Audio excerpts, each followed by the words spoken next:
Hi అండి, welcome to Padma home foods. నేను మీ పద్మ. ఈరోజు మన ఛానల్లో అరటికాయ కూరని చాలా టేస్టీగా ఏ విధంగా ప్రిపేర్ చేసుకోవచ్చో ఈరోజు వీడియోలో చూసేద్దామండి. ఈ అరటికాయ కర్రీ కోసం ముందుగా అరటికాయని తొక్క తీసుకొని ఈ విధంగా చిన్న చిన్న ముక్కలుగా కట్ చేసి కొంచెం సాల్ట్ వాటర్లో వేసుకున్నామంటే ముక్కలు నల్లగా అవ్వకుండా ఉంటాయండి. తర్వాత స్టవ్ ఆన్ చేసుకొని ఒక ప్యాన్ పెట్టుకొని ఒక 1.5 టేబుల్ స్పూన్ వరకు ఆయిల్ని వేసుకోండి. తర్వాత ఇందులోకి జీలకర్ర, ఆవాలు, మినపప్పు, శనగపప్పు ఇలా పోసి దినుసులు వేసుకొని అలాగే పచ్చిమిర్చి, ఉల్లిపాయ ముక్కలను వేసుకొని దోరగా ఫ్రై చేసుకోండి.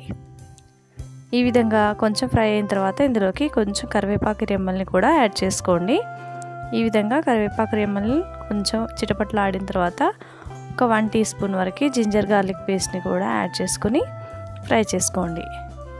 ఈ విధంగా అల్లం వెల్లుల్లి పేస్ట్ పచ్చివాసన పోయే వరకు ఫ్రై చేసుకున్న తర్వాత ఇందులోకి ఒక 1/2 టీ స్పూన్ పసుపుని యాడ్ చేసుకోండి. పసుపుని యాడ్ చేసుకుని పసుపుని కూడా ఫ్రై చేసుకున్న తర్వాత మనం ముందుగా కట్ చేసి పెట్టుకున్న అరటికాయ ముక్కల్ని ఇందులోకి వేసుకోవాలి. ఈ విధంగా ముక్కలన్నీ కూడా వేసుకొని కలియబెట్టుకోవాలి.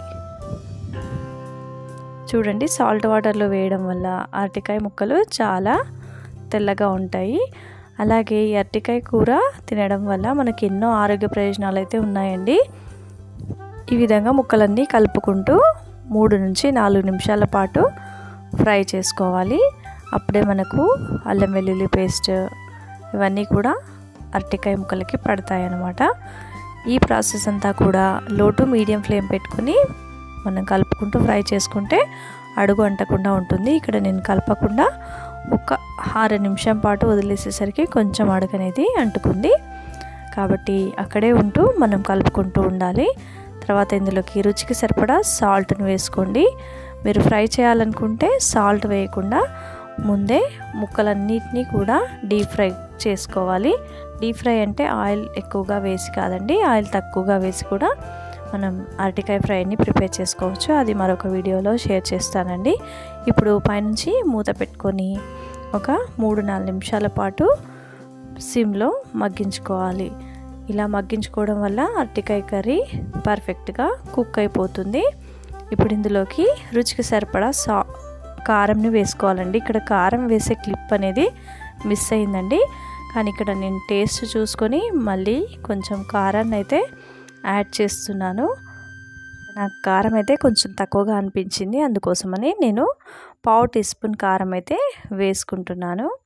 ఇలా కారం వేసుకుంటే ఎందుకంటే మనకు అరటికాయ కర్రీ అనేది కొంచెం తీయగా ఉంటుంది కాబట్టి కారం అనేది ఎక్కువగా పడుతుంది.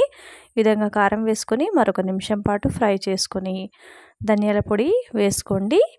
తర్వాత సర్వింగ్ బౌల్లోకి సర్వ్ చేసుకొని రైస్తో కానీ చపాతీతో కానీ తింటే ఎంతో టేస్టీ అరటికాయ కూర రెడీ అయిపోయిందండి.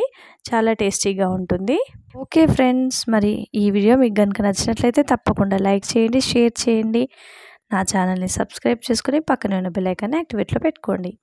Thanks for watching.